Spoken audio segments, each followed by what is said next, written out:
Hi everyone. இன்றைக்கி நம்ம Chettinad chicken குழம்பு எப்படி செய்யலாம் அப்படிங்கிறத பார்க்க போகிறோம். ரெஸ்டாரண்ட் ஸ்டைலில் நல்ல எண்ணெய் தெளிஞ்ச ஒரு குழம்பு தான் நான் இன்றைக்கி எப்படி செய்யலாம் அப்படிங்கிறது நான் இன்றைக்கி செஞ்சு காமிச்சிருக்கேன். இது இட்லி, தோசை, சாதத்துக்கெலாம் ரொம்ப சூப்பரான காம்பினேஷனாக இருக்கும். ஃபஸ்ட்டு இங்கே க்ளீன் பண்ண சிக்கன் எடுத்து வச்சுருக்கேன். இன்றைக்கி ஒரு 1/4 கிலோ சிக்கன் எடுத்து வச்சுருக்கேன். அதில் ஒரு 2 டேபிள் ஸ்பூன் அளவுக்கு ஒரு ½ லெமனோட ஜூஸ் நான் இப்போ ஆட் பண்ணியிருக்கேன். நல்லா மஞ்சத்தூள் அப்புறமா வினிகர் போட்டு க்ளீன் பண்ணி வச்சுருக்கேன் சிக்கன் இது.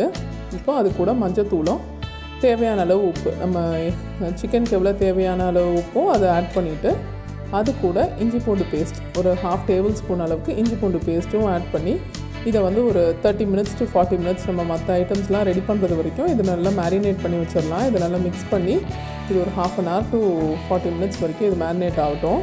இப்போ ஒரு செட்டிநாடு மசாலா ரெடி பண்ணிக்க போகிறோம். அதுக்கு ஃபஸ்ட்டு ட்ரை ரோஸ்ட் பண்ணிக்க போகிறோம். 2 டீஸ்பூன் அளவுக்கு சோம்பு இன்னைக்கு ஃபஸ்ட்டு ஆட் பண்ணிக்கணும்.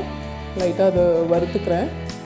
அதில் லைட்டாக வறுப்படவும் 1 டீஸ்பூன் அளவுக்கு சீரகம், அது கூட 1.5 டீஸ்பூன் அளவுக்கு பெப்பர், மிளகு ஆட் பண்ணியிருக்கேன். இதையும் ஆட் பண்ணிவிட்டு லைட்டாக ரோஸ்ட் பண்ணிக்கலாம். இது எல்லாமே சிம்மில் தான் வச்சு நான் ரோஸ்ட் பண்ணுறேன். எந்த ஐட்டமும் கருகாமல் நல்லா சிம்மில் வச்சு ரோஸ்ட் பண்ணிக்கணும்.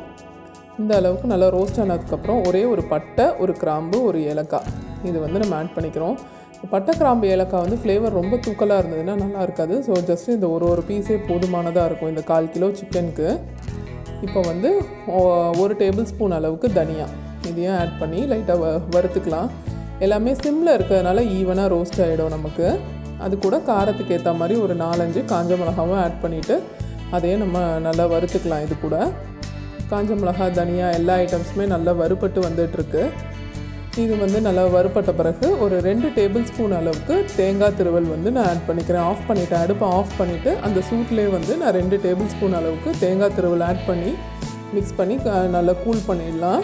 இது நல்லா கூல் ஆனதுக்கப்புறமா ஒரு மிக்ஸி கிரைண்டரில் மாற்றிட்டு இதை நல்ல ஒரு ஃபைன் பேஸ்ட்டாக நம்ம அரைச்சி எடுத்துகிட்டு வந்துட்டு போகிறோம். இப்போ நல்லா ஆறின பிறகு நான் மிக்ஸி ஜாரில் ஆட் பண்ணியிருக்கேன். ஆட் பண்ணி கூலான பிறகு இதை அரைச்சிக்கலாம். இப்போ கிரேவிக்கு வெங்காயம், தக்காளி ரெண்டுமே நல்லா பொடியாக கட் பண்ணி வச்சுருக்கேன். இன்றைக்கி நான் குக்கரில் தான் செய்ய போகிறேன். ஒரு குக்கரில் நான் ஒரு 2 டேபிள் ஸ்பூன் அளவுக்கு எண்ணெய் ஆட் பண்ணிக்கிறேன்.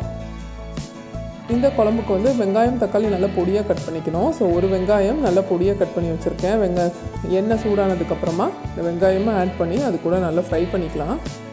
ஒரு 4 to 5 minutes வெங்காயம் நல்லா பிங்கிஷ் கலர் ஆகிற வரைக்கும் இந்த அளவு நல்லா வெங்காயம் வதக்கின பிறகு அது கூட நம்ம மேரினேட் பண்ணி வச்சுருக்க சிக்கனை நம்ம ஆட் பண்ணிக்கலாம். சிக்கனையும் ஆட் பண்ணி ஒரு 3 to 4 minutes நல்லா அந்த வெங்காயத்தோடு வதக்கி விடணும். நம்ம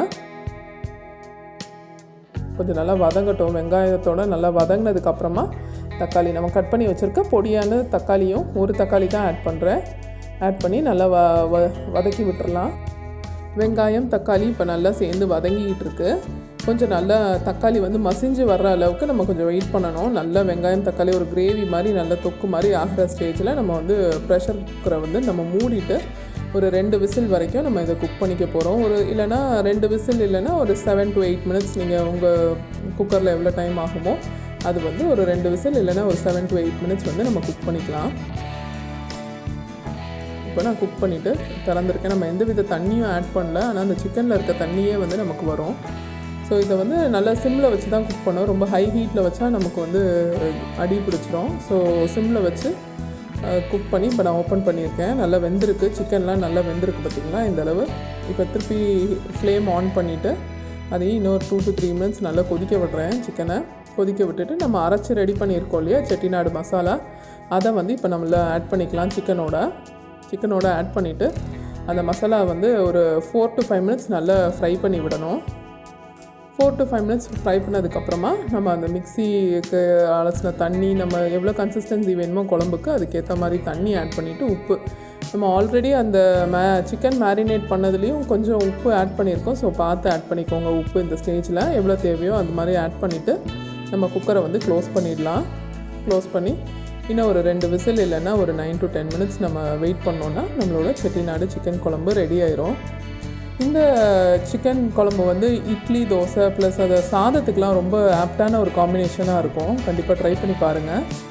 இப்போ நம்மளோட சிக்கன் செட்டிநாடு குழம்பு ரெடியாக இருக்குது. திறந்து பார்க்கலாம்.